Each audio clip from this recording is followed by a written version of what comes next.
वक्रतुंड महाकाय सूर्यकोटि समप्रभा निर्विघ्नं कुरु मे देव सर्वकार्येषु सर्वदा।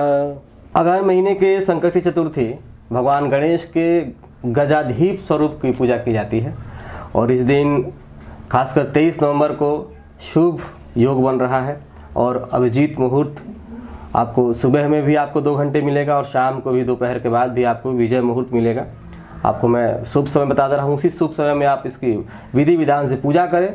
पूजा करने के पश्चात आप धूप आरती करें, षोडशोपचार विधि से पूजा करें। इसके बाद कथा का श्रवण करें।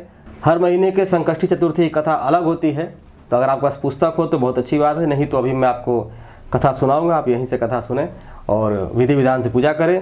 कहते हैं कि संकष्टी चतुर्थी व्रत करने से आपके सभी दुश्मनों का विनाश होता है और सभी विघ्नों का नाश होता है, घर से क्लेश मिट जाता है और घर धन धान्य से भर जाता है। इसलिए संकष्टी चतुर्थी व्रत आप सभी को हर महीने करना चाहिए। नमस्कार, आप देख रहे हैं हमारा चैनल जय सनातन।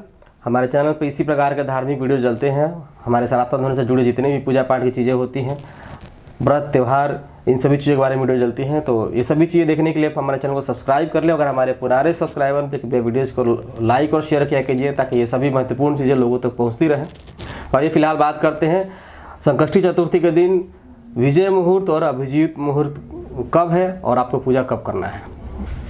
तो इस दिन 23 नवंबर का दिन यानी कि संकष्टी चतुर्थी के दिन शुभ योग बन रहा है और शुभ योग में कोई भी शुभ कार्य करना बहुत ही हितकर होता है।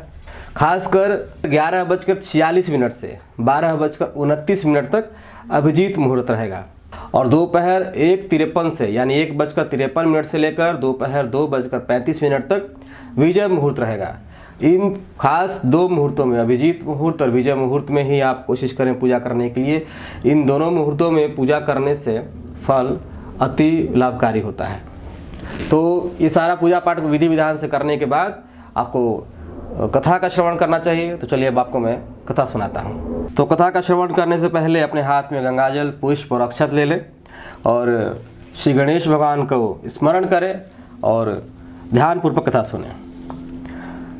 राजा दशरथ की कथा। पार्वती जी ने गणेश जी से पूछा कि अगहन मास से कृष्ण चतुर्थी को किस गणेश की पूजा किस ढंग से करनी चाहिए। गणेश जी ने कहा कि हे माता, अगहन माह में पहले कही गई विधि से गजानन नामक गणेश जी की उपासना करनी चाहिए।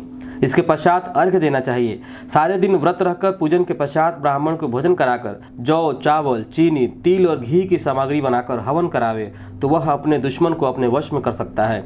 इस बारे में हम तुम्हें एक पुरानी कथा सुनाते हैं। पुराने समय में त्रेता युग में दशरथ नाम के एक राजा थे। वे राजा शिकार करने के बहुत शौकीन थे। एक बार भूल से उन्होंने श्रवण कुमार नामक एक ब्राह्मण का शिकार करने में वध कर दिया।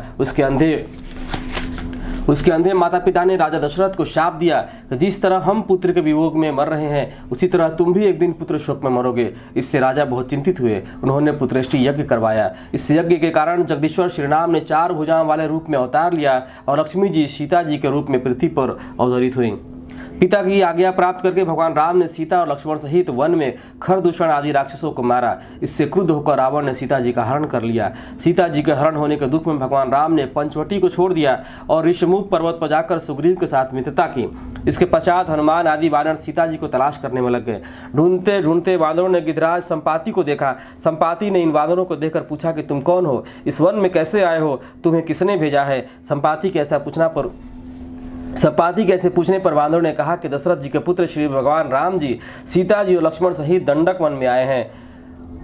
वन में उनकी पत्नी सीता जी का हरण कर लिया गया है। हे मित्र, हमें पता नहीं कि सीता जी कहाँ हैं। यह सुनकर संपाति ने कहा कि तुम सब श्री रामचंद्र जी के सेवक होने के कारण हमारे भी मित्र हो। जानकी जी को किसने हरा है और वे कहाँ हैं इसका मुझे पता है। सीता जी के लिए मेरे छोटे भ्राता जटायु ने भी अपने प्राणों की बलि दे दी है।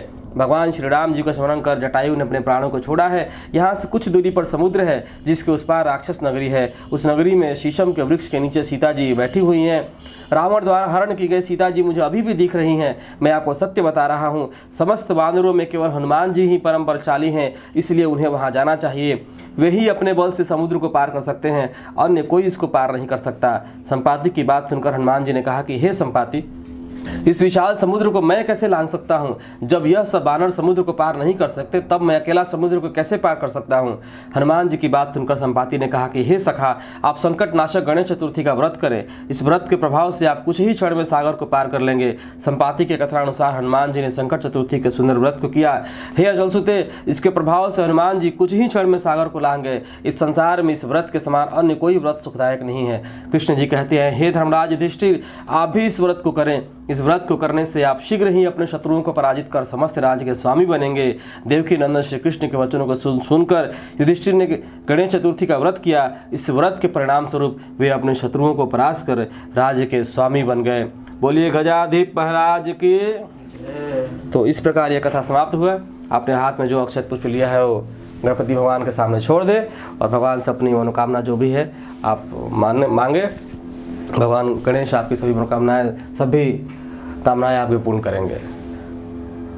तो अभी के लिए बस इतना ही। मिलते हैं आपसे अगली वीडियो में। तब तक के लिए धन्यवाद। आप हमारे चैनल जय सनातन को देखते रहिए, सपोर्ट करते रहिए।